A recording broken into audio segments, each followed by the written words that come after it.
Hey guys! So this is hopefully going to be a very short video, but it's a new idea that I had that I really want to start doing, and let me know what you think about it. But it's a reading spotlight on a book that I've really loved this month, and I'd love to hear like some comments and have some discussion about why you might love it or might hate it. And yeah, basically I'm going to be picking my favourite book each month or every other month, or for as long as I can remember to do this and enjoy it.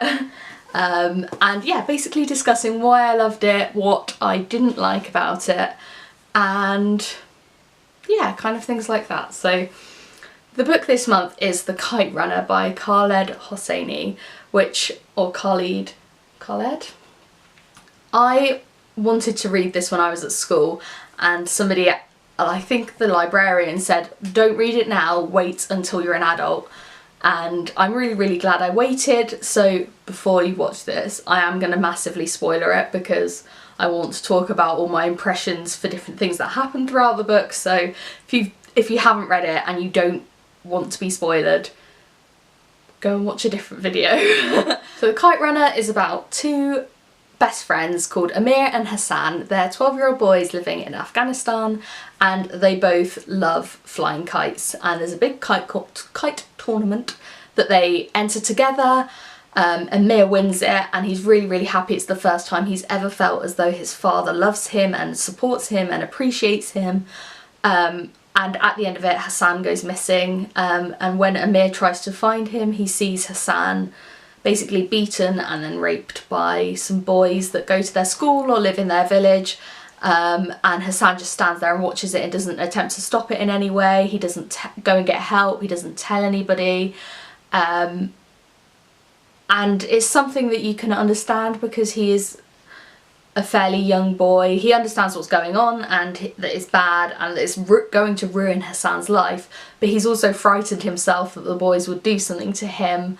And he's, in this weird kind of twisted way, he wants this love from his dad to stay, and if Hassan comes back to the house where he's the servant at, like, Amir's father's always kind of loved him and given him attention, and he's kind of like the son that Baba, Amir's father, has always wanted, and Amir's not, and he doesn't want that.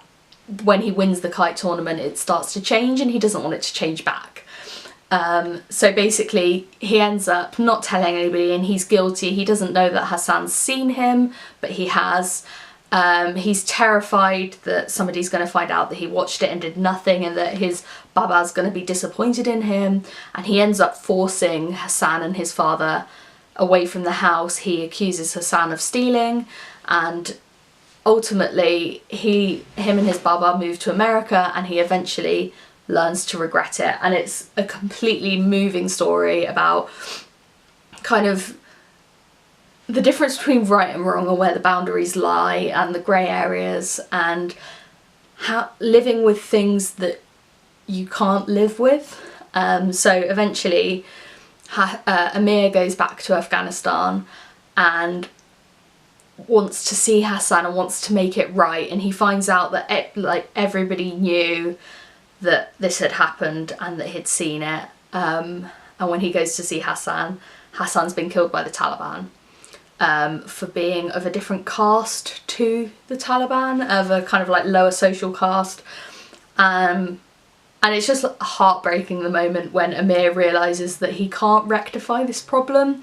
And I think we've all had this kind of situation in life where we've done something and there's no turning back. There wasn't any turning back when, like 30 years later, when Hassan's life has been completely changed by the fact that he got wrongly accused of stealing, and he was brutally raped, and he lost his best friend, but there was some way that Amir might have been able to claw it back. And he finds out that Hassan was loyal to him and loved him as a brother, like right up until the moment that he died.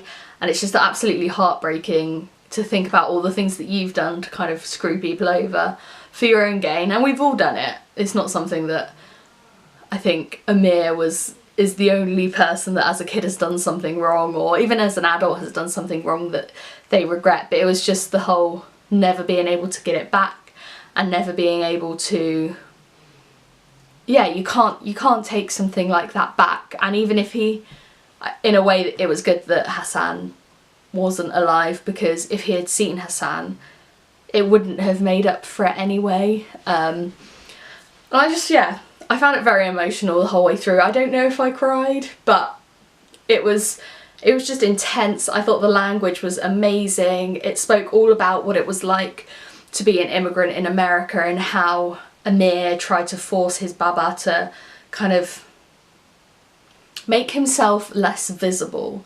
He tried to get him to speak English better, and he tried to get him to understand American customs, and it just all clashed. Baba never became really American, and it was Amir's kind of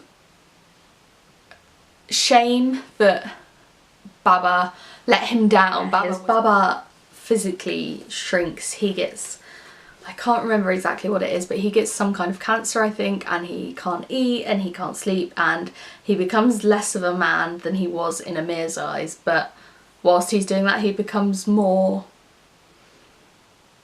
approachable for Amir, and he begins to understand him more. And it's basically, yeah, it's a story of learning to grow up and learning to accept who you are and who other people are as well. So I just thought it was such an important book to read. I can't really think of any downfalls. I had this moment where I was about halfway through it and I was like, I don't even know where the story's going to go. Like, it feels like it should end now. So I guess that was kind of a bit weird, but then it continued and the story developed, and I was really, really shocked by the ending. I'm not going to tell you exactly what happened at the end, but it's moving and it's so realistic, and I think that's what really got to me. So that's my book of the month with a little spotlight on it. If you've read it, please let me know, and let me know what you think and why you loved it or why you didn't love it. So thank you so much for watching, and I will see you again soon.